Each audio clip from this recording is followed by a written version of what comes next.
Good morning Telangana. నేను సంగప్ప. పత్రికలో వచ్చిన ముఖ్యమైన వార్త చూసినట్టయితే ముఖ్యంగా ఫస్ట్ మెయిన్ బ్యానర్ అన్ని పత్రికల్లో కూడా అంతర్జాతీయ వార్తలు ఎక్కువగా తీసుకున్నాయి. ముఖ్యంగా ఈ ప్యారిస్లో జరుగుతున్నటువంటి COP21 సదస్సుకు సంబంధించిన వార్తల్ని మెయిన్ బ్యానర్గా పబ్లిష్ చేసే పత్రికలన్నీ కూడా ముఖ్యంగా వాతావరణంలో వస్తున్నటువంటి మార్పులు, తర్వాత కాలుష్యం, దానికి సంబంధించినటువంటి అంశాలపైనే ప్రధాన బ్యానర్ తీసుకుని అక్కడ జరిగిన చర్చలు, అందులో పాల్గొన్నటువంటి దేశాధినేతలకు సంబంధించినటువంటి కామెంట్స్ని ప్రధానంగా ప్రస్తావించే పత్రికలని కూడా. ఇక మన రాష్ట్ర వార్తల విషయానికి వద్దాం. ముఖ్యంగా హైదరాబాద్లో తాగునీటి ఎద్దడి విపరీతంగా ఉందన్నటువంటి అంశంపైన నిన్న GHMC కమిషనర్ స్పందించారు. పక్షం రోజుల్లో తాగునీటి ఎద్దడికి పరిష్కారం చూపిస్తామని చెప్పి నేను చెప్పారు. దానికి ప్రత్యేకంగా ఈనాడు స్పెషల్ ఐటమ్గా తీసుకుంది ఆ వార్తని. ఆ తర్వాత పార్లమెంట్లో జరుగుతున్నటువంటి చర్చలపై ముఖ్యంగా నిన్న రాజ్నాథ్ సింగ్ హిందూ పాలకుడు వచ్చాడు 800 ఏళ్ల తర్వాత అని చెప్పి అన్నారని చెప్పి CPM సభ్యుడు అన్నాడు. దాంతో మొత్తం పార్లమెంట్లో బాగా రగడ జరిగింది. దానికి సంబంధించిన వార్తను కూడా ప్రధానంగా తీసుకున్నాయి. ఆ తర్వాత ఈ ఎమ్మెల్సీ ఎన్నికలకు సంబంధించినటువంటి లోకల్ బాడీ కోటాలో జరుగుతున్న ఎమ్మెల్సీ ఎలక్షన్లకు సంబంధించినటువంటి హీట్ ఇప్పుడే అన్ని రాజకీయ పార్టీలకు తాకింది. ఢిల్లీలో కాంగ్రెస్ నాయకులు వాళ్ళ హైకమాండ్తో చర్చించారు ఎవరితో కలిసిపోవాలి లేదని దాని మీద. ఆ తర్వాత ఇక్కడ ఆల్రెడీ చాలా జిల్లాలో ఎంపీటీసీలు, జెడ్పీటీసీలు అందరూ కూడా అధికార పార్టీలో చేరుతున్నారు. దానికి సంబంధించిన వార్త కూడా ఉంది. తర్వాత హైదరాబాద్కు 2 LED యూనిట్లు వస్తున్నాయి అమెరికన్ కంపెనీలు. దానికి సంబంధించి ప్రభుత్వం అన్ని రకాలుగా సహకారం అందిస్తామని చెప్పింది. భూమితో సహా అంటే అవసరమైనటువంటి ల్యాండ్తో సహా అన్ని కేటాయిస్తామని చెప్పింది. ఇవి ప్రధానంగా ఉన్నటువంటి వార్తలు. ఈ అంశాలపై చర్చించేందుకు మన దగ్గర స్టూడియోలో సీనియర్ జర్నలిస్ట్ నగేష్ గారు, తర్వాత TRS నుంచి ఎమ్మెల్యే జీవన్ రెడ్డి గారు మనతో ఉన్నారు. నగేష్ గారు, ఎమ్మెల్సీ ఎలక్షన్లో ఒక డిఫరెంట్ ఎలక్షన్. నిజంగా డైరెక్ట్ ప్రత్యక్షంగా ప్రజలతో ఓటర్లతో సంబంధం ఉండదు, ప్రజలతో ఉండదు.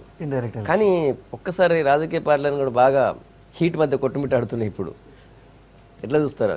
ఎట్లాగూ చాలా చోట్ల చాలా జిల్లాలో TRS మెజారిటీ ఉన్నప్పటికీ ఉన్న చోటన దాన్ని నిలుపుకోవడం కోసం కాంగ్రెస్ వాళ్ళు ప్రయత్నం చేస్తుంటారు. కానీ జంపింగ్స్ ఇవన్నీ ఓవరాల్గా ఎట్లా చూస్తారు ఎమ్మెల్సీ ఎలక్షన్, స్థానిక కోటాలో ఎమ్మెల్సీ ఎలక్షన్? సరే, ఇక్కడ TRS చాలా కంఫర్టబుల్గా ఉంది. వాళ్ళు ఏంటంటే సింహాసనం మీద కూర్చున్నారు. వాళ్ళు ఏంటంటే వాళ్ళకి ఇప్పుడు నష్టం జరిగేది ఏం లేదు. కాంగ్రెస్ చాలా క్లిష్ట పరిస్థితుల్లో పడింది. అంటే వాళ్ళు అసలు ఇటుపక్క TRSతో అడ్జస్ట్మెంట్ చేసుకోవాలా, అటుపక్క బీజేపీ టీడీపీతో కలవాలని. బట్ నేను రాత్రి దిగ్విజయ్ సింగ్ స్టేట్మెంట్ చూస్తే కొంచెం క్లారిటీ వచ్చింది. ఎవరితో పొత్తు పెట్టుకోమన్నట్టుగా ఆయన చెప్పారు. ఇన్ఫ్యాక్ట్ GHMC ఎలక్షన్స్లో కూడా ఎవరితో పొత్తు పెట్టుకోమన్నారు. నేను నిన్నటిదాకా నేను చాలా గట్టిగా నమ్ముతున్నాను ఏమిటంటే కాంగ్రెస్ ఒక ideologically confused and organisationally confuse party అనేది. బట్ నిన్న కొంచెం క్లారిటీ వచ్చింది. ఏంటంటే కొంత పార్టీ వర్కింగ్ ప్రెసిడెంట్ కూడా ఏమన్నారంటే ఎట్టి పరిస్థితుల్లో TRSతో మన ఐడెంటిటీ ఒకటి మనం కాపాడుకోవాలంటే, మనం ఒక ఆపోజిషన్ పార్టీగా ఉండాలంటే కాంగ్రెస్తో TRSతో మనం చేతులు కలపకూడదు అనేది. బట్ పార్టీలో కూడా కొంచెం విభేదాలు ఉన్నాయి. బట్ హైకమాండ్ ఇది వచ్చింది. బట్ ఇప్పుడు TRS ఏంటంటే వరంగల్ ఎన్నికలు ఘనంగా గెలిచిన తర్వాత న్యాచురల్లీ ఈ వలసలు కాంగ్రెస్ నుంచి కానీ బీజేపీ నుంచి కానీ వేరే పార్టీ టీడీపీ నుంచి కూడా రావడం అనేది సహజమే. సో ఖమ్మంలో కొంచెం TRS వీక్గా ఉంది.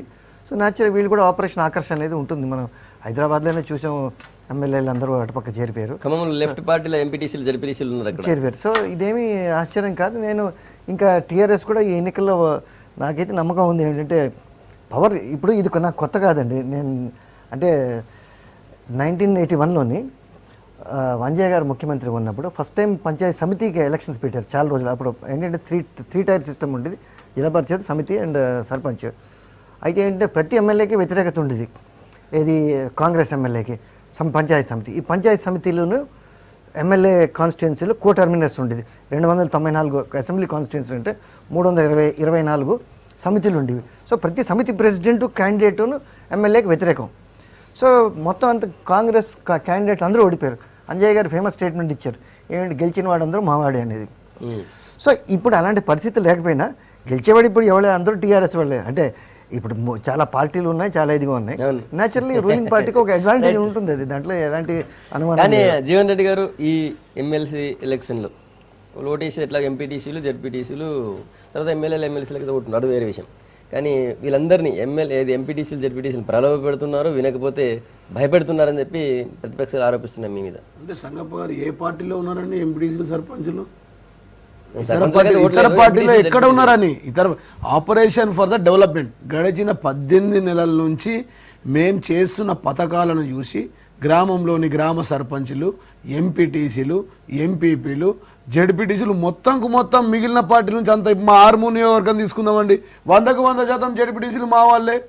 గతంలో ఎంపీటీసీలు, సర్పంచులు ఒక 6-8 మంది మిగిలి ఉంటే వాళ్ళందరూ కూడా మా పార్టీలో జాయిన్ అయిపోవడం జరిగింది. ఇంకా కొత్తగా ప్రలోభ పెట్టేది, ఆపరేషన్లు చేసేది ఎక్కడుందండి? Operation for the development Sangappa గారు అభివృద్ధిని చూసి వస్తూ ఉన్నారు. గతంలో బాధపడుతూ ఉన్నారు, ఆ కాంగ్రెస్ టీడీపీ నాయకుల వెంట ఉన్నాం, తెలంగాణ ఉద్యమంలో పాల్గొనలేం, ప్రజలు మనం చీకొట్టారు, కనీసం ఇప్పుడైనా బంగారు తెలంగాణ నిర్మాణం గురించి ఆ పార్టీలో చేరిపోదామని చెప్పి దాదాపుగా మొత్తం యావత్ ఎంపీటీసీలు, సర్పంచులు, జడ్పీటీసీలు అందరూ 10 నెలల కిందనే మా పార్టీలో చేరిపోయారు. ఆర్మూర్ నియోజకవర్గంలో 100% ప్రజాప్రతినిధులు అందరూ మా పార్టీలో ఉన్నారు. కాంగ్రెస్ పార్టీ అక్కడ లేనే లేదు అసలు. మేము అంటే గొప్పలు చెప్పట్లేదు నేను, మేమేమంటుంటే ఉన్నది ఇప్పుడు మా వెంకటరమణ ఉండి పార్టీ లేకుంటే ఎట్లుంటుంది అంటే ఉంటుంది పార్టీ, కానీ మేమంటాం కొత్తగా నిన్న మనం చేర్చుకున్నది. మీరు చూడండి, వీళ్ళ ఎన్నికలు వచ్చినాయి కదా, ఈ గత వారంలో కానీ ఈ నెల రోజుల్లో కానీ ఒక్క ఎంపీటీసీని అసలు ఎంపీటీసీలు లేరు వేరే పార్టీలో, చేర్చుకోవాల్సిన అవసరం లేదు. నిన్ననే కేటీఆర్ గారు చేర్పించుకున్నారు హైదరాబాద్ సంబంధించిన వాళ్ళు, హైదరాబాద్ పరిసరాల్లో ఉన్న వాళ్ళు. ఇప్పుడు కొంతమంది అక్కడికి ఆపరేషన్ ఫర్ ద డెవలప్మెంట్ అభివృద్ధిని చూసి వచ్చి, అయ్యా మేము మీ అభివృద్ధి బాగుంది, మీ పార్టీలో ఉండి పనిచేయాలనుకుంటున్నాం అంటే మేము దాని ద్వారములు తెరిచే ఉంటాయి కదా. దారి తప్పిన ఇప్పుడు బైబిల్ లాంటి గ్రంథంలో కూడా దారి తప్పిన గొర్రెలకు తోవ చూపాలని చెప్పి రాసింది ఉందండి, బైబిల్లో ఉంది. ఇలా యేసుక్రీస్తు కూడా చెప్పిండు, దారి తప్పిన గొర్రెలకు తోవ చూపాలన్నది. కొంతమంది ఎవరైనా ఎక్కడిక్కడ ఎంపీటీసీలు మిగిలిపోయి ఉంటే, వాళ్ళు తోవ తప్పిపోయి ఉంటే ఖచ్చితంగా వాళ్ళకి తోవ చూపిస్తాం, ఖచ్చితంగా అభివృద్ధి పథకాలను అమలు చేస్తాం. మేము ఒక్కటే లక్ష్యం సార్, మేము రెండు కళ్ళ సిద్ధాంతం, ఒకవైపు అభివృద్ధి, మరొక వైపు ప్రజా సంక్షేమం, 2 నీళ్ళ సిద్ధాంతం, ఒకటి తాగునీరు, సాగునీరు. ఈ పనులను చూసి ప్రపంచంలో ఇంకెవరు వేరే పార్టీలలో ఉండరు. నిన్న నాగం జనార్దన్ రెడ్డి అన్నారు, పశువులు కొన్నట్టు కొంటున్నారు ఎంపీటీసీలు, జడ్పీటీసీలు, మీరు కూడా గొర్రెలు అంటున్నారు. ఇక్కడే ఉన్నాం సార్, మీరు కూడా గొర్రెలు అంటారు. వాళ్ళు పెద్దలు గౌరవనీయులు కాదు గొర్రెలు అనట్లేదు సార్, దారి తప్పిన గొర్రెలు అంటే తోవ తప్పిన గొర్రెలకు కూడా మేము చూపిస్తామంటారు. మళ్ళీ మీరు సార్ ఇప్పుడు V6 ద్వారా మీరు ఇట్లా గొర్రెలు అంటే మళ్ళీ వాళ్ళంతా ప్రస్తావన ఏ యాంగిల్ చేశారని తోవ తప్పిన తోవ తెలియని వాళ్ళు, ఎటు పోవాలో అర్థం కాక ఆలోచనలో ఉన్న వాళ్ళను ఇవాళ మేము తోవ చూపిస్తాం. కాంగ్రెస్ నుంచి సీనియర్ నాయకులు గంటా వెంకటరమణ రెడ్డి గారు వచ్చారు.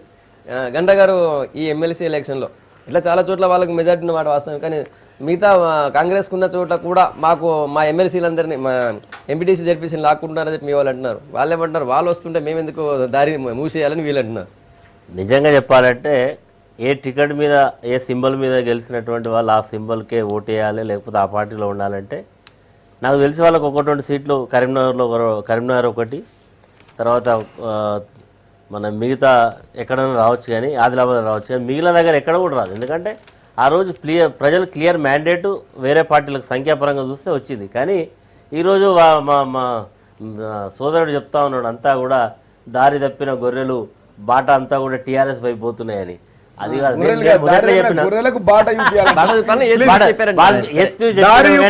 ఈరోజు వాళ్ళ ఒకటే కార్యక్రమం ఆకర్ష్, తర్వాత ఒక రకంగా ప్రెషర్లో పెట్టడం, మీకు విధులు ఇప్పటికే ఎంపీటీసీలకు ఏమి నిధులు లేవు, వాళ్ళకేం విధులు లేవు, కనీసం గ్రామజ్యోతి కార్యక్రమంలో కనీసం వారిని భాగస్వామ్యులు కూడా చేసే పరిస్థితి లేదు. ఎంపీటీసీలు అయిన వాళ్ళు ఎందుకైనా అని బాధపడుతూ ఉన్నారు. ఈ పరిస్థితులలో మా పార్టీలోకి వస్తే ఏమైనా నీకు వర్క్ ఇస్తా అని, లేకపోతే ఏదో పదవి ఇస్తా అని ఇట్లా ప్రలోభ పెట్టి తీసుకుంటా ఉన్నారు. మరి నేను ఎలక్షన్ క్యాంపెయిన్లో చెప్పాను, పశువులను అంగట్లో కొన్నట్టు ప్రజాప్రతినిధులను కొంటూ ఉన్నారు, ఆ రకమైనటువంటి ప్రెషర్ చేస్తూ ఉన్నారన్న మాట ఇప్పటికి కూడా అదే మాట విన్నాం. ఖచ్చితంగా ప్రేమతో వచ్చేవాళ్ళు, మేము కూడా కాంగ్రెస్ పార్టీ సుదీర్ఘమైనటువంటి రాజకీయ చరిత్ర, పాలనాపరమైనటువంటి పరిస్థితి అన్నీ ఉన్నాయి, కానీ ఎప్పుడు కూడా వేరే పార్టీ వాళ్ళని, నేను కూడా ఒక 5 ఏళ్ళు ఎమ్మెల్యేగా, ఎమ్మెల్సీగా, జిల్లా కాంగ్రెస్ ప్రెసిడెంట్ అధికార పార్టీలో ఉన్నప్పుడు, కానీ ఎవరిని కూడా మా పార్టీలో రా, చాలా మందిని కూడా వేరే పార్టీ వాళ్ళు వచ్చినా గౌరవంగా పక్క కూర్చోబెట్టుకుని వాళ్ళకి ఇచ్చారు. కానీ ఈరోజు వస్తే మా పార్టీలో రా, లేకపోతే నీకేం లేదు అనేటువంటి పద్ధతి ఉన్నది.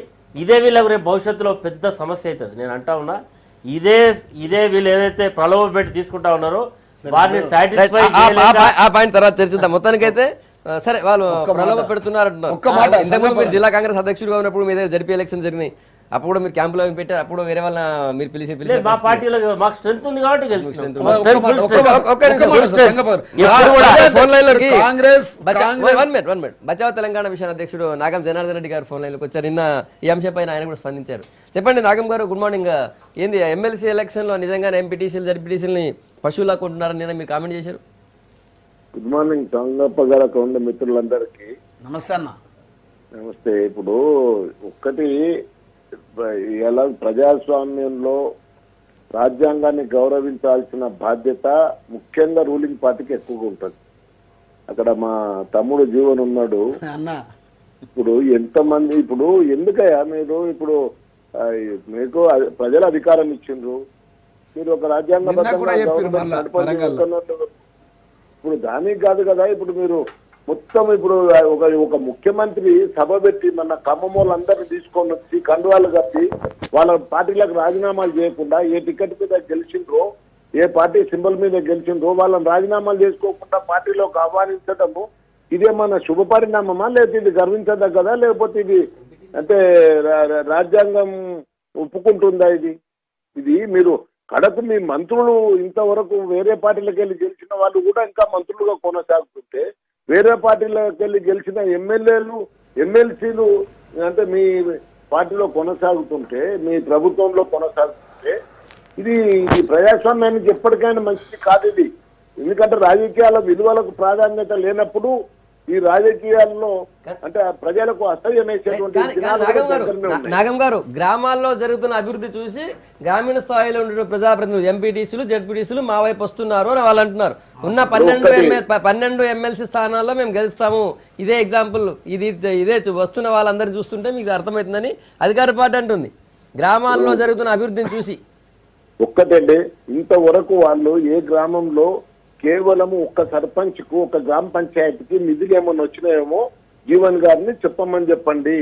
ఇవాళ ఏమన్నా వస్తే కేంద్రంకి వెళ్ళి 14th ఫైనాన్స్ కమిషన్ కి వెళ్ళి వచ్చిన నిధులు అవి తప్పిస్తే రాష్ట్ర ప్రభుత్వంకి వెళ్ళి ఇచ్చింది ఒక్క రూపాయి కూడా ఇంతవరకు గ్రామాలకు చేరలేదనే విషయాన్ని తెలుసుకోకపోవడం కూడా నాకు బాధ కలుగుతుంది. ఇవాళ ఏదో మీరు ఎందుకు చేరుతున్నారు ఎంపీటీసీలు అంత ఎందుకు చేరుతున్నారు, జడ్పీటీసీలు ఎందుకు చేరుతున్నారు? ఎందుకు చేస్తున్నారంటే ఇవాళ వీళ్ళు అరచేతిలో స్వర్గం చూపిస్తున్నారు, మొత్తం బ్రహ్మాండంగా ఏదో చేస్తున్నామని చెప్పని భ్రమ కల్పిస్తున్నారు.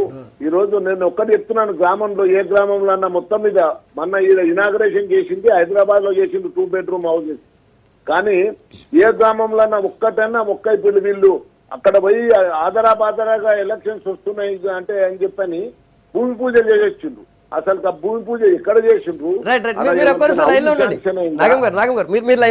ఇప్పుడు మా పెద్దలు గౌరవనీయులు మా నాగం జనార్దన్ అంటే అపారమైన గౌరవం ఉంటుంది, సీనియర్ నాయకులు. కానీ మరీ ఈ విధంగా మాట్లాడుతుంటే నాకు చాలా బాధ అనిపిస్తుంది. నాగమన్న, మేము ఏమంటారు, ఇలా గ్రామంలో రోడ్లు వేస్తూ ఉన్నాం, గ్రామంలో వేస్తున్నామా అడవిలో వేస్తూ ఉన్నామన్నా, అడవి గ్రామాల్లో పని జరుగుతున్నాయి అంటారు, పింఛన్లు ఇస్తూ ఉన్నాం, అటవిక ప్రజలకు ఇస్తున్నామా, బయట ఇస్తున్నామా, ప్రజలకు ఇస్తున్నాం, గ్రామ ప్రజలు కాదా? ఇవాళ పింఛన్లు ఇస్తున్న గ్రామ ప్రజలు కాదా? సన్నబియ్యం చదువుకుంటున్నాం, స్కూళ్ళల్లో హాస్టల్ ఏడున్నాయి, గ్రామాలలో లేవా? ఇలా ప్రతి ఒక్క పథకం గ్రామానికి సంబంధించిందే. ప్రతి ఒక్క చెరువులు తవ్విస్తున్నాం, అడవిలు ఉన్నాయా చెరువులు? నగం జరుగుతాడా? గ్రామంలో లేవా? కాంగ్రెస్ పార్టీ మట్టేసి పూడ్చిన చెరువులను తీస్తే అది తవ్వినట్టే అన్న, పూడిక తీసినా తవ్వినట్టే. ఒక్కొక్క దాంట్లో ₹1 కోటి పెట్టి తీస్తే ఇంకేదని చెరువు తయారైతుంది. మేమేమంటున్నాం అంటే ఇవన్నీ పథకాలు. సంగప్ప గారు దయచేసి 2 అంశాలు మాట్లాడారు వాళ్ళు పెద్దరు ఇద్దరు కూడా. వారేమన్నారు, ఒకటేమన్నారు ఇది అభివృద్ధి కాదు ఆకర్షణ. ఎస్, ఇది ఆపరేషన్ ఫర్ ద డెవలప్మెంట్ అని మళ్ళీ చెప్తా ఉన్నా. ఇది కేవలం అభివృద్ధిని చూసే వస్తా ఉన్నారు. అసలు పార్టీ ఫిరాయింపుల సంస్కృతి గురించి బర్రెలను కొన్నారని చెప్పి మా వెంకటరమణ అన్న అంటాడు, ఇంకా గొర్రెలను కొన్నట్టు కొంటున్నారు అని చెప్పి మా నాగం జనార్దన్ రెడ్డి గారు అంటారు. మేము ఒకటే మాట అంటున్నాం, 2007లో ఆ రోజు అధికారంలో ఉన్నటువంటి కాంగ్రెస్ పార్టీ మా పార్టీ నుంచి 11 మంది ఎమ్మెల్యేలు కొన్న సంస్కృతి మీ సంస్కృతి. ఈ పార్టీ ఫిరాయింపులని కర్త కర్మ క్రియ. పార్టీల ఫిరాయింపులనేది పుట్టినవి భారతదేశంలో స్వాతంత్రం వచ్చిన తర్వాత అంటే అది కేవలం కాంగ్రెస్ పార్టీలో 18 నెలలు వచ్చింది. ఈ సంస్కృతి మాది కాదు. గతంలో వారు టీడీపీలో ఉన్నప్పుడు ఆ పార్టీలో కొనుగోలు జరిగినాయి, వీరు కాంగ్రెస్లో అధికారంలో ఉన్నప్పుడు ఈ పార్టీలో కొనుగోలు జరిగినాయి. అది పార్టీ ఫిరాయింపులు. మేము ఇదేమంటాం ఇంకో విషయం, అది పార్టీ ఫిరాయింపులో కర్త కర్మక్రియ కాంగ్రెస్ టీడీపీ పార్టీలు. అది ప్రజలు వీక్షిస్తూ ఉన్నారు. 2007లో 11 మంది ఎమ్మెల్యేని ఏ పార్టీకి కొన్నదో మీకు తెలుసు, సంగప్ప గారికి కూడా తెలుసు, పెద్దలు విశ్లేషకులు నగేష్ గారికి కూడా తెలుసు. అదొక అంశం. రెండోది అంటారు అభివృద్ధి విషయానికి వస్తే ఏం పథకాలు ఇస్తలేడు. 1,10,000 కోట్ల రూపాయలు ఖర్చు పెట్టి ఇన్ని పథకాలు చేస్తూ ఉంటే ఒక 138 మా మేనిఫెస్టోలో ఉంటే 130 పథకాలు అమల్లోకి తీసుకొస్తే మేము ఒకటే అడుగుతున్నాం, గ్రామాలకు ఏం జరిగిందంటే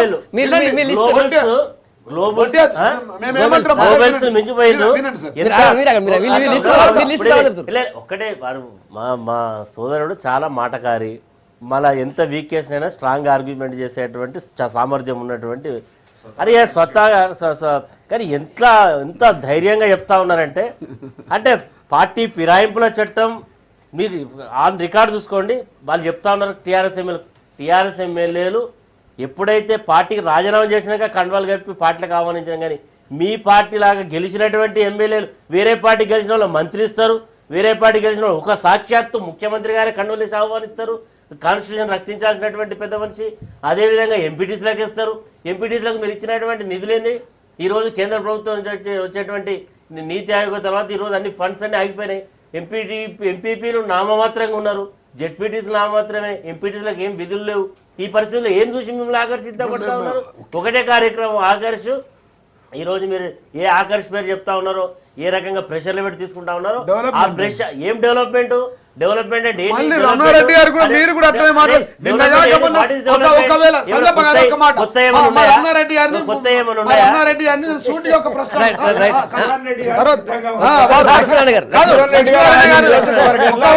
పక్షాలకు సంబంధించినటువంటి ఎంపీటీసీలకు సర్పంచ్లకు ఇచ్చినటువంటి నిధులన్నీ ఆయన పార్టీకి సంబంధించిన వాళ్ళకి ఇచ్చినటువంటి నిధులేని దానికి ఒక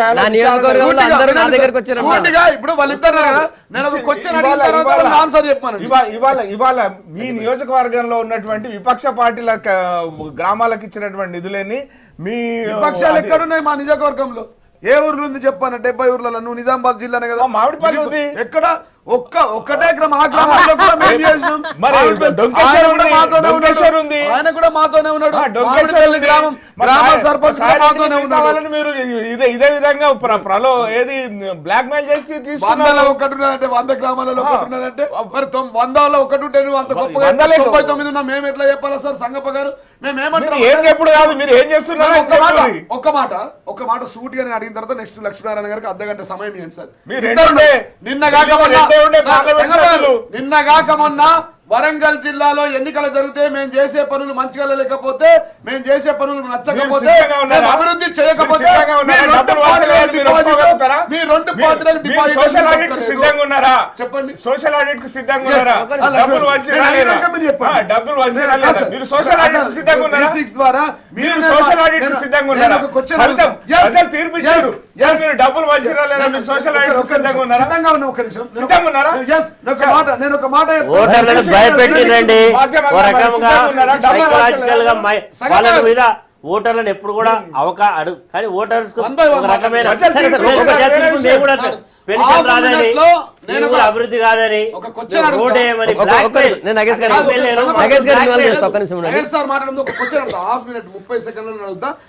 ఒకవేళ మేము చేసే పనులు నచ్చకపోతే అంటే వినవల్ల ఇందాక ప్రజలకు మీరు నిన్న కాక మొన్న కాంగ్రెస్ బీజేపీలకు డిపాజిట్లు ఎందుకు కల్లంతేనే చెప్పాలి. ఒకవేళ మా మీద ప్రజా వ్యతిరేకత ఉంటే మేము చేసే పనులు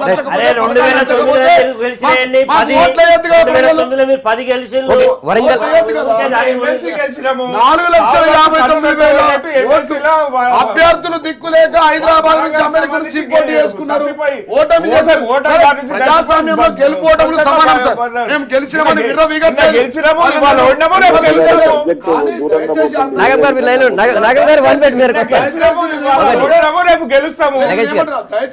ప్రజలకు మా మీద వ్యతిరేకత ఉంటే మాకు 4,59,000 ఓట్లు ఎందుకు ఇచ్చారో మీరు V6 ద్వారా వరంగల్ లోక్సభ ఉప ఎన్నిక అనేది డైరెక్ట్ గా ప్రజలందరూ ఓట్లు వేసేది, ఓటు హక్కు ఉన్నటువంటి వాళ్ళందరూ వేసేది. ఇది కేవలం ప్రజాప్రతినిధులు వేసేది, ఎంపీటీసీలు జెడ్పీసీలు వాళ్ళు వేసేది ఓటు.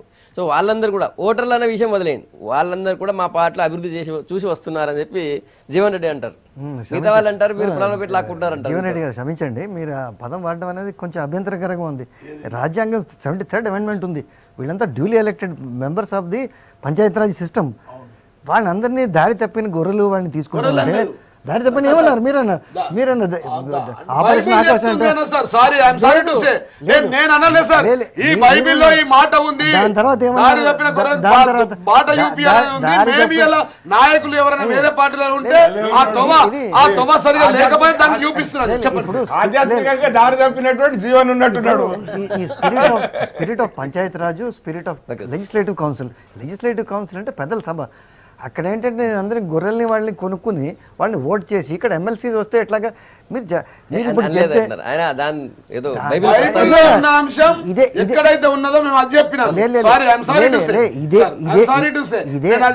ఓకే ఫైన్, ఇదే ఇలాంటి స్టేట్మెంట్లే బీజేపీ వాళ్ళు చేస్తే నేషనల్గా గొడవ అయింది.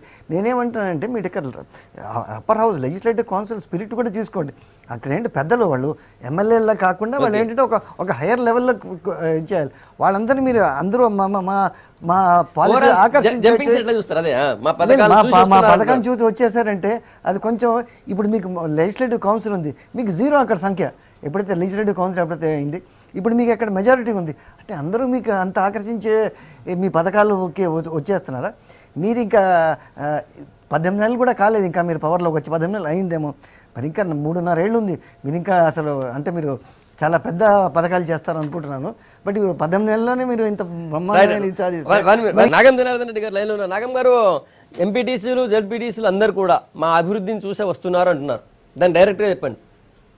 డైరెక్ట్ గా ఒకటి అడుగుతున్నాను, స్ట్రేట్ గా ఈ యొక్క ముఖ్యమంత్రి గారు కేసీఆర్ గారు కానీ లేదా టీఆర్ఎస్ ప్రభుత్వం కానీ రాజ్యాంగం మీద ప్రమాణం చేసి ప్రభుత్వాన్ని నడుపుతున్నారా లేక రాజ్యాంగ ఇతరంగా ఈ యొక్క ప్రభుత్వం నడుస్తుందా? ఇలా ఒకటి స్పష్టంగా రాజ్యాంగం మీద వీళ్ళకి ఏమైనా గౌరవం ఉంటే వెంటనే ఎవరైనా పార్టీలో చేర్చుకోవచ్చు, వీళ్ళు చేర్చుకోవాలి అంటే హక్కు వాళ్ళకు ఉంది. కానీ వాళ్ళు ఏదైతే పార్టీ సింబల్ మీద గెలిచిందో వాటికి రాజీనామాలు చేయించి ఆ పదవులకు చేర్చుకోమని చెప్పండి ఒకటి. రెండవది, వీళ్ళు డెవలప్మెంట్ ఇస్తున్నారు అదంటే ఏ ఒక్క గ్రామ పంచాయతీ కన్నా ₹1 నిధి రాష్ట్ర ప్రభుత్వంకి వచ్చిందా? ఏ ఒక్క ఎంపీటీసీ కన్నా అంటే ₹1 వీళ్ళు రిలీజ్ చేసిండ్రా? అసలు అభివృద్ధి అంటే వీళ్ళు నేను ఒకటి అడుగుతున్నాను. మళ్ళీ ఇప్పుడు జీవన్ రెడ్డి గారు లిస్ట్ చదువుతారు, మీరు ఎట్లా అనుకోండి ఏమైనా ఇచ్చినారా ఏమైనా చేసినారని లిస్ట్ చదువుతారు. మీరు నేను అడుగుతున్నాను, స్టేట్ కి అడుగుతున్నానండి, ఎంపీటీసీ అంటే లోకల్ బాడీస్ కి అడుగుతున్నాను, గ్రామ పంచాయతీకి అడుగుతున్నాను, దాంట్లోకి ఏమన్నా మీరు నిధులు ఇచ్చిండ్రా? దేనికని అన్నిటికీ జిందా తిలస్మాత్ మాదిరిగా ఒకే లిస్ట్ పెట్టుకొని చదువుకుంటా పోతే కాదు. ఇది ఇప్పుడు చట్టబద్ధంగా నేను కూడా అంటే మంత్రిగా పనిచేశాను, పంచాయతీ శాఖలో మంత్రిగా పనిచేసినాను. అసలు ఇది ఎన్నడూ ఇంత అసలు ఇవాళ మంత్రులు అంటేనే గౌరవం లేదు, ఎమ్మెల్యేలు అంటేనే గౌరవం లేదు, ఎవరికి అధికారం లేదు, ఒక కుటుంబం చేతిలో అధికారం ఉంది. అంటే మేము అక్కడ డిపాజిట్ పైన మాట్లాడుతుంటే ఒక ఆఫీస్ పెట్టండి, దాంట్లో డిపాజిట్ పోయింది ఒక్కటే అంటున్నాను మేము, డిపాజిట్ పైన మేము గెలిచినామని. ఎందుకో ఓట్లు వేసిందా? 2 బెడ్రూమ్ల ఇండ్లు కట్టిరా, లేకపోతే 3 ఎకరాల భూములు అందరికి ఇస్తారా, లేకపోతే KG to PG చదువు వరంగల్లో 69.69% ఓట్లు వాళ్ళకి వచ్చినాయి, వాళ్ళకని ఓట్లు వచ్చినాయి.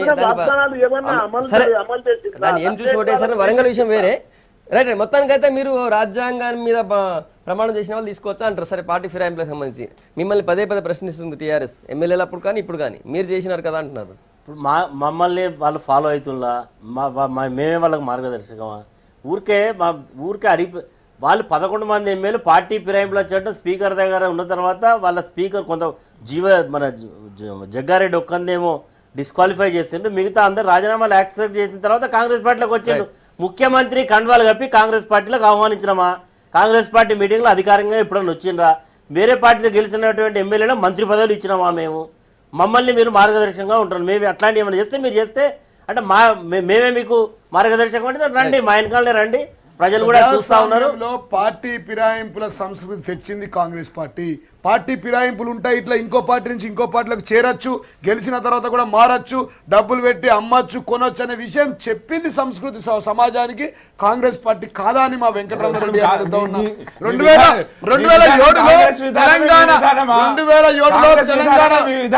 2007లో తెలంగాణ ఉద్యమాన్ని దెబ్బతీయడానికి, తెలంగాణ రాష్ట్రం రాకుండా అడ్డుకోవడానికి 11 మంది ఎమ్మెల్యేలను అంగట్లో బర్లను కొన్నట్టు కాంగ్రెస్ పార్టీ వైఎస్ రాజశేఖర రెడ్డి కాదా? ఎలక్షన్ 2009 ఎలక్షన్ రిజల్ట్స్ కౌంటింగ్ అవుతా ఉంటే కౌంటింగ్ హాల్లో ఉండాల్సినటువంటి అభ్యర్థులు తెలంగాణ భవన్లో ఎందుకు పెట్టుకున్నారు అంటే మీకు అపనమ్మకం ఉన్నదా మీ ఎమ్మెల్యే లేకపోతే వాస్తవం సార్ ఇది అంటే అంటే మీరు ఆ రోజేమో మీ ఎమ్మెల్యేలను క్యాండిడేట్లను రిజల్ట్ వచ్చే వరకు పోటీ చేసినటువంటి అభ్యర్థులందరూ తెలంగాణ భవన్లో పెట్టుకొని అక్కడ కేవలం ఏజెంట్లు మాత్రమే ప్రశ్న ఈ టాపిక్ మీద 12 ఎమ్మెల్సీ స్థానాలకి ఇప్పుడు ఎన్నికలు జరుగుతున్నాయి లోకల్ బాడీ కోటాలు. మీకు 12 స్థానాల్లో మీకు మెజారిటీ ఉందా? మీరు 12 గెలుస్తాను ధీమా చెప్తారు కదా. మీరు ఇదే మాట వరంగల్ ఎన్నికల కంటే ముందు అడిగాను. ఇదే వేదికపై 4 లక్షల పై చీలికి వస్తుందని 100 సార్లు చెప్పిన. ఎట్లా వస్తా జీవన్ రెడ్డి మీ ప్రజా వ్యతిరేకత ఉంది, వెంకటరమణారెడ్డి గారు ఇట్లా చెప్తా ఉన్నారు, అక్కడ స్వయంగా నియోజకవర్గం నుంచి ఉన్నాడంటే అక్కడ వెంకటరమణారెడ్డి గారు పోటీ చేయడం వేరు, సర్వే సత్యనారాయణ గారు పోటీ చేయడం. అప్పుడేమని చెప్పాను వెంకటరమణారెడ్డి గారు ఉంటే వేరు, సర్వే సత్యనారాయణ ఉంటే వేరు కూడా అని చెప్పాను నేను. అంటే రిజర్వేషన్ అది వేరే విషయం. ఆ రోజు చెప్తే మీరు నమ్మలేదు. ఈ రోజు కూడా చెప్తున్నా 12కు 12 ఖచ్చితంగా కుండ బద్దలు కొట్టినట్టుగా మేము గెలిచి తీరుతాం. ఒక్కటి కూడా రాదు, ఒక్కటి సింగిల్ మళ్ళీ డిపాజిట్ కోల్పోయినట్టే కదా. 12కి 12 వస్తే 12లో పర్సెంటేజ్ ప్రకారం ఒక 4-5 ప్రతిపక్షాలకు వస్తే వాళ్ళు ఉన్నట్టు నేను చెప్తున్నా సార్. ఒక్కటి ఇప్పుడు ఇంకా నోటుకు ఓటు కేసు ఇంకా కేసు నడుస్తుంది. ఏం చెప్పినాం సార్ మేము? ఆ రోజు ఒక ఎమ్మెల్యే కొరకు ఒక ఎమ్మెల్యే పోయి ఆడ అతన్ని ఓటు తీసుకోవడానికి ప్రయత్నం చేసిండు. ఈ రోజు అందరూ అదే పని చేస్తూ ఉన్నారు. 12 మంది మీకు పార్టీ ఫిరాయింపుల చట్టం పంచాయతీరాజ్ చట్టంలో కూడా ఉన్న తర్వాత వేరే పార్టీలో గెలిచినటువంటి శాసన ఎంపీటీసీలను జెడ్పీటీసీలను మీరు ఎంపీపీలను ఎట్లా తీసుకుంటారు? ఇది అంతా కూడా ఒక రకంగా చెప్పాలంటే ప్రజాస్వామ్యము రాజ్యాంగం మీద గౌరవం లేకుండా వ్యవహరిస్తా ఉన్నారు. కాబట్టి అంత ధైర్యంగా వాళ్ళకి సంఖ్య లేదండి. ఇది పార్టీ, ఇది అందరూ ఓట్లేసేది కాదు, లిమిటెడ్ ఓటింగ్. ఇది అక్కడ ఉండేటువంటి ఓటర్స్ ఒక పార్టీ సింబల్ మీద గెలిచిన వాళ్ళు సంఖ్య చెప్తా ఉన్నది, మీకు అంత బలం లేదని. అయినా 12 గెలుస్తామంటారు. ప్రజాస్వామ్యంలో ఓటర్లు కానీ న్యాయ నిర్ణేతలు ఒక మాట నేను చెప్తా. సరే వాళ్ళు అంటున్నారు 12కు 12 మేము గెలుస్తామని మేము అంటున్నాం. ఒకవేళ ఇందాక నాగం జనార్దన్ రెడ్డి గారు పెద్దలు మాట్లాడినట్టుగా సర్పంచులకు ఫండ్స్ లేవు, ఎంపీటీసీలకు ఫండ్స్ లేవు, వాళ్ళు మీకు ఓట్లు వేయరు, మీకు రారంటే మేము ఓడిపోతాం కదా. మళ్ళీ రిజల్ట్ వస్తాయి కదా 4 రోజుల తర్వాత 4 రోజుల తర్వాత మళ్ళీ చెప్తాం కదా. ఒకవేళ సర్పంచులు మా మీద వ్యతిరేకత ఉంటే, ఎంపీటీసీలు మా మీద వ్యతిరేకత ఉంటే మేము ఓడిపోవాలి. 12కు 12 సంగపగలరు 12కు 12 మేము గెలవబోతున్నాం. ఇంకోటి సార్, ఇంకో సార్ 1 మినిట్ ఇంకో ఇష్యూ ఉంది చాలా ఇంపార్టెంట్. హైదరాబాద్కి సంబంధించి హైదరాబాద్లో తాగునీటి ఎద్దడి తీవ్రంగా ఉన్నటువంటి పరిస్థితి మనం చూస్తున్నాం. ఇప్పటికే అన్ని కాలనీల్లో హైదరాబాద్లో మెయిన్ ఓల్డ్ సిటీ నుంచి మొదలుకుంటే మోడర్న్ సిటీ దాకా ట్యాంకర్ల మీద ఆధారపడుతున్నారు. సో తాగునీటికి సంబంధించి ప్రభుత్వం అంటే ఈ ఇప్పుడు నీటి ఎద్దడి రావడానికి, చెరువులు ఎండిపోవడానికి గవర్నమెంట్ కారణం కాదు.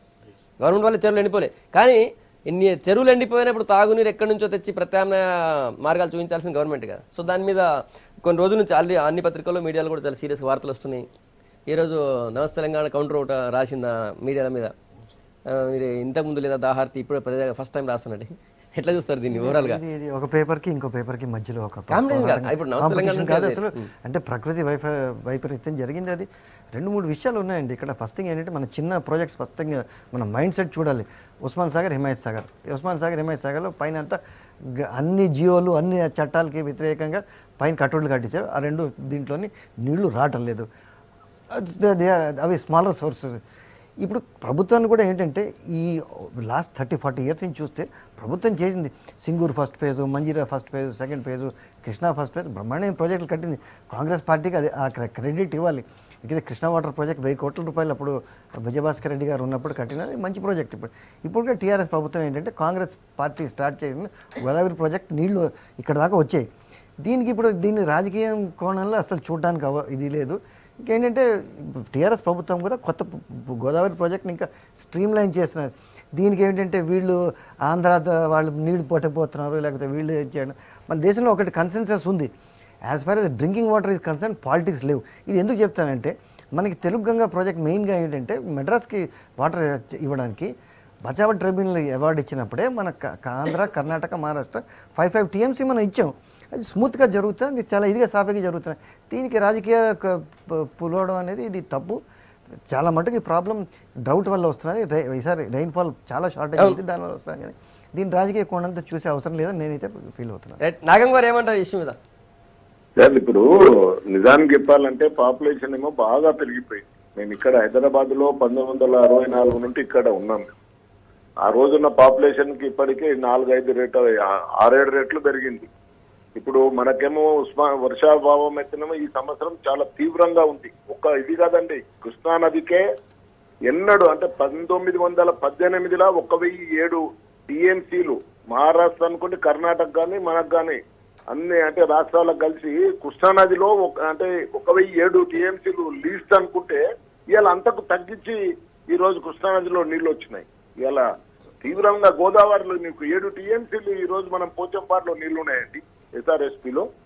ఈ రోజు ఇంత తీవ్రమైనటువంటి నీటి ఎద్దడి ఉంది. ఇప్పుడు సింగూరు ఈ రోజు నీటి ఎద్దడికి ప్రధాన కారణం హైదరాబాద్ లో సింగూరు అంటే ఎండిపోతా ఉంది. అది సింగూరులో వాటర్ కంట్రోల్ చేయాల్సిన పరిస్థితి వచ్చింది. ఎందుకంటే ముందు దృష్టిలో పెట్టుకొని, ఎందుకంటే మనం అప్ టు జూన్ వరకు నడపాలండి.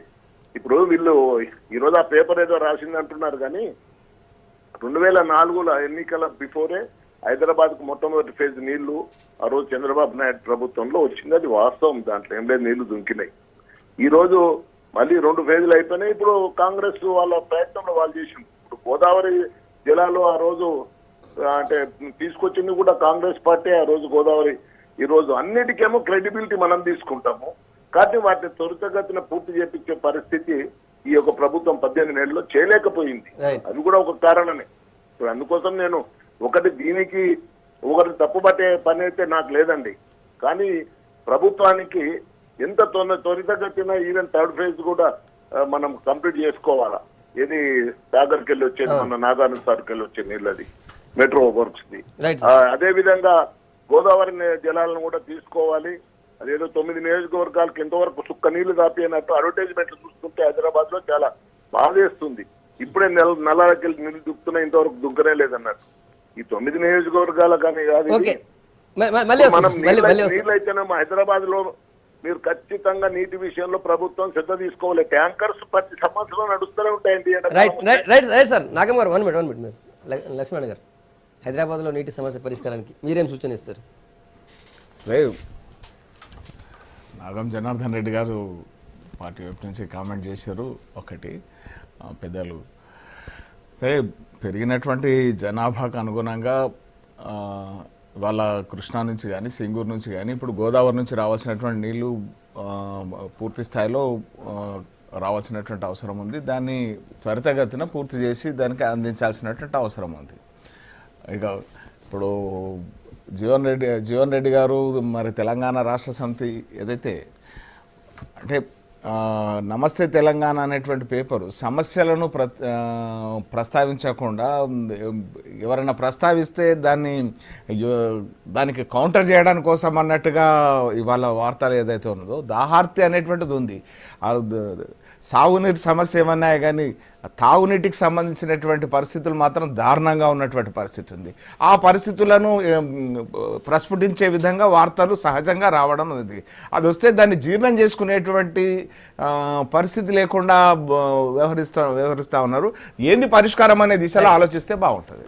వెంకటరామరెడ్డి గారు, హైదరాబాదు 1 కోటి జనాభా, దాదాపుగా 1 కోటి జనాభాకు ఎంత నీళ్ళు అవసరం ఉంటాయి ఇప్పుడు ఉండేటువంటి పరిస్థితి ఇస్తూ ఉంటే ఇంత వర్షాపాత పరిస్థితులు ఎంత ఈ దాదాపుగా అక్టోబర్ నవంబర్లో అయినా ఒక పెద్ద తుఫాన్ వస్తుంది ఎవ్రీ ఇయర్. జనరల్ సైక్లోన్ తోటి మనకు ఆంధ్రాలో వచ్చింది, కానీ ఇక్కడ అది కూడా లేదు.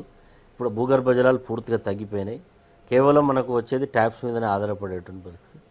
ఇది December 1 ఉన్నాం ఈరోజు. అంటే డిసెంబర్ నుంచి June end middle of the July 1st week వరకు దాదాపు 7 నెలలు చాలా ఇబ్బందికరమైన పరిస్థితి.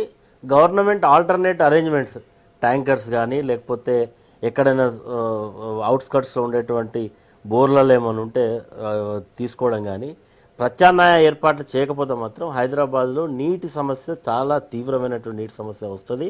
దాన్ని ప్రభుత్వం ఏదైనా పత్రికల్లో ఏదైనా వార్త వస్తే దాన్ని పాజిటివ్గా తీసుకోవాలి. ఆల్రెడీ మనల్ని ముందే అలర్ట్ చేస్తున్నటువంటి ఒక యాంగిల్లో ఆలోచన చేయాలి. హైదరాబాద్లో మాత్రం రేపు రాబో రోజుల్లో తీవ్రమైనటువంటి మంచినీటి సమస్య వస్తుంది. అదేవిధంగా వెజిటేబుల్స్ ప్రైజెస్ కూడా పెరిగే అవకాశం ఉంది. ఎందుకంటే వర్షాలు లేవు, ఎక్కడ కూడా వెజిటేబుల్స్ పండించే పరిస్థితి లేదు, మరి కూరగాయల రేట్లు కూడా విపరీతంగా పెరిగే అవకాశం ఉంటుంది. కాబట్టి రెండింటి మీద ప్రభుత్వం దృష్టి పెడితే బాగుంటుంది. లేదు ఇట్లే ఉంటుంది అంటే ప్రజలు అనుభవిస్తే బాధపడతారు, బాధపడాల్సిన పరిస్థితి వచ్చేస్తుంది. అది దృష్టిలో పెట్టుకోవాలి. ఈ నీటి ఎద్దడికి ప్రభుత్వం కారణం చెప్పలేదు. చెరువులు ఎండిపోవడానికి ప్రభుత్వం కారణం ఎవరు చెప్పలేదు. కానీ నీటి ఎద్దడి ఉందంటేనే ఎక్కడ ఉంది అని ప్రశ్నించడం, ఎదురుదాడి చేయడం కరెక్ట్ అంటారా? సంగప్ప గారు, ప్రకృతి వైపరీత్యం, వర్షాలు లేక తాగునీటి ఎద్దడి కానీ ఇతర ఇవన్నీ కరువు పరిస్థితి వచ్చినమాట వాస్తవం. కరువు జిల్లాలు కూడా ప్రకటించినాం. హైదరాబాద్కు గతంలో సిటీ ఆఫ్ లేక్స్ అని పేరుండే, కబ్జా ఆఫ్ లేక్స్ చేసింది కాంగ్రెస్ పార్టీ. మేము లేకులు ఎస్ హైదరాబాద్కు ఒక గొప్ప పేరుండే, సిటీ ఆఫ్ లేక్స్ అని ఉండే. ఎక్కడ సార్ ఇవాళ 19 సారీ పెద్ద నగేష్ గారు విశ్లేషకులు చెప్పినట్టుగా 1906 సంవత్సరం వినండి సార్, మీరు చెప్పండి 1906లో నిజాం ఆధ్వర్యంలో కట్టినటువంటి హిమాయత్ సాగర్, హుస్సేన్ సాగర్, వినండి ఒక్కటే మాట నా జనార్దన్ అన్న ఒక మాట విని, హుస్సేన్ సాగర్ కానీ హిమాయత్ సాగర్ కానీ అప్పుడు ఎక్కడ మన వరదలను ఆపుకోవడానికి కట్టిన చెరువులు సార్. ఆ చెరువులన్నీ 111 జీవో కింద కబ్జాలు పెట్టి గెస్ట్ హౌలు కట్టింది ఏ ప్రభుత్వాలు సార్?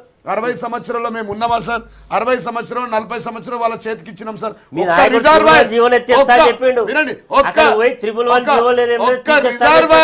ఒక్క రిజర్వాయర్ ఎక్కడన్నా మరి ఈ రాజధానిలో 1 కోటి జనాభా రాబోతా ఉన్నారు, అత్యధిక జనాభా పెరుగుతా ఉన్నది. ఈ రాజధాని నగరానికి మనం మంచినీళ్ళు ఇవ్వాలి. రిజర్వాయర్ ఎప్పుడైనా గతంలో ఏ ముఖ్యమంత్రి ఆలోచించారా రిజర్వాయర్ గురించి? ఇవాళ మా ముఖ్యమంత్రి వచ్చిన తర్వాత ఇక్కడ అదే చెప్తా ఉన్నాను, ఇక్కడ చెప్తా ఉన్నానండి, చౌటుపల్లి దగ్గర ఒక రిజర్వాయర్, 2 రిజర్వాయర్లు కట్టుకుందాం, నీళ్లు తెచ్చుకుందాం. మొన్న 45 MGD రాజధాని నగరానికి 600 MGDలు కావాలా సంగప్ప గారు? మొత్తం 600 MGDలు కావాలి. నీళ్ళు వస్తే అప్పుడు తాగునీళ్ళు సరిపోతుంది. దాంట్లో 45 MGDలు మన ఆగమేఘాల మీద మా మంత్రివర్యులు కేటీఆర్ గారు ప్రారంభించారు. 2009లో ప్రారంభమైన పథకం వినండి సార్, 9లో ప్రారంభమైతే ఆడాడ పైప్ లైన్ వేసేసి మధ్యలో ఎక్కడైతే రిజర్వ్ ఫారెస్ట్ లో అభ్యంతరాలు ఉన్నాయో వాళ్ళతో మాట్లాడాలి. హైవే పర్మిషన్లు మాట్లాడలే, ఎయిర్ ఫోర్స్ పర్మిషన్లు మాట్లాడలేదు, రోడ్ల పర్మిషన్లు మాట్లాడలే, వదిలేసి పెట్టారు. కేవలం డిసెంబర్ ఎండింగ్ వరకు రావాల్సిన వాటర్ ను 45 MGDలను కేవలం ప్రతినిత్యం రాష్ట్ర ముఖ్యమంత్రి వారు ఫోన్ లో మాట్లాడి పరిశీలించి ఆ 45 MGDలు తీసుకొచ్చి మేము రేపు చెప్తా ఉన్నాం చాలా స్పష్టంగా. డిసెంబర్ 7వ తారీఖు వరకు 84 MGDలు, డిసెంబర్ ఎండింగ్ వరకు 363 MGDలు మేము తీసుకురాబోతా ఉన్నాం. ఇవాళ పేపర్ కొన్ని పేపర్లు రాస్తే మాకు ఫరక పడేది ఏం లేదు. గతంలో ప్రతిపక్షాలు సంగపారు కృష్ణా 3 దశల వారిగా, గోదావరి 600 MGDలు మేము తీసుకొస్తాం. ఒక విషయం అక్కడ పెడితే గతంలో కరెంట్ గురించి ఇట్లనే గోబెల్స్ చేసారు సార్. తెలంగాణ రాష్ట్రం వస్తే కరెంట్ హైదరాబాద్ నగరంలో 24 గంటలు కరెంట్ మీద గోబెల్స్ ఎట్లా చేసిరో ఈ నీటి మీద కూడా గోబెల్స్ అట్లనే చేస్తాం. జీవన్ రెడ్డి గారు మీరు ఎంత గట్టిగా మాట్లాడినా వాస్తవాలు అవాస్తవాలు కాదు, అవాస్తవాలు వాస్తవాలు కాదు. ఈ రోజు ఒక నిమిషం, ఈ రోజు హైదరాబాద్కు జనాభా దృష్టిలో పెట్టుకునే కాంగ్రెస్ పార్టీ అదేవిధంగా తెలుగుదేశం పార్టీ కూడా మేము కంటిన్యూ చేస్తున్న ప్రాజెక్ట్స్ కంప్లీట్ చేస్తుంది. కృష్ణా వాటర్ తీసుకురావడం, అరే గోదావరి వాటర్ ఈ రోజు మీ కేటీఆర్ ఓపెన్ చేసి మేము తీసుకొచ్చిన దాన్ని ఆ మధ్యలో ఏదో కొద్దిగా చేసి మీరు ఓపెన్ చేసిన ఓకే. అది కరెంటు విషయంలో కూడా అలా అంటా ఉన్నారు. మీరేమన్నారు? కరెంటు ఎంతో చిన్న సమస్య, అది ఛత్తీస్గఢ్ నుంచి ఒక వైరస్ విడిస్తున్నారు. ఈ రోజు కొత్తగా మేము 1800 మెగావాట్ల ప్రొడ్యూసర్ రాబోతా ఉన్నది. మేము తయారు చేసిన ప్రాజెక్టులను మీరు పూర్తి చేసి 1200 మెగావాట్లు రాకుంటే ఏమైతుంది? హైదరాబాద్ వాటర్ సంబంధించి మాట్లాడు, వేరే విషయం ఎట్లా ప్రచారం చేస్తారో నీళ్ల విషయంలో చేస్తాను చెప్పండి అన్న. ఇవన్నీ ఇప్పుడు ఎల్లంపల్లికి వెళ్ళి చేస్తున్నాం. ఎల్లంపల్లి ఇదేం కట్టలే, ఎల్లంపల్లికి వెళ్ళి నీళ్ళు వస్తున్నాయి హైదరాబాద్ కు. ఎల్లంపల్లి కట్టింది ఎవరు ఒకసారి నువ్వు నువ్వు నువ్వు నువ్వు సమాధానం కొద్దిగా తృప్తి చెందండి. తర్వాత నీళ్ళు అయితే తీసుకొని రావాల్సిందే. తెచ్చింది ఎవరంటే సంగప్ప గారు ఒక్క నిమిషం సంగప్ప గారు ఒకటి ఇప్పుడు ఈ సందర్భంలో ఎందుకంటే మనకి తెలంగాణ ఛానల్ ముఖ్యంగా V6 కాబట్టి అంటే వీళ్ళు 231 మండలాలే ప్రకటించింది కరువుది. అయ్యా మీరు 350 మండలాల దాదాపు తీవ్రమైన కరువు ఉంది. ఈ రోజు పశువులు కలేబాలకు వెళ్ళిపోతున్నాయి. ఏ సంతల చూడు ఇవాళ అంటే మన సంతల పశువుల సంతలకు పోతే మొత్తం రైతులు అబ్బుకుంటున్నారు. ఈ రోజు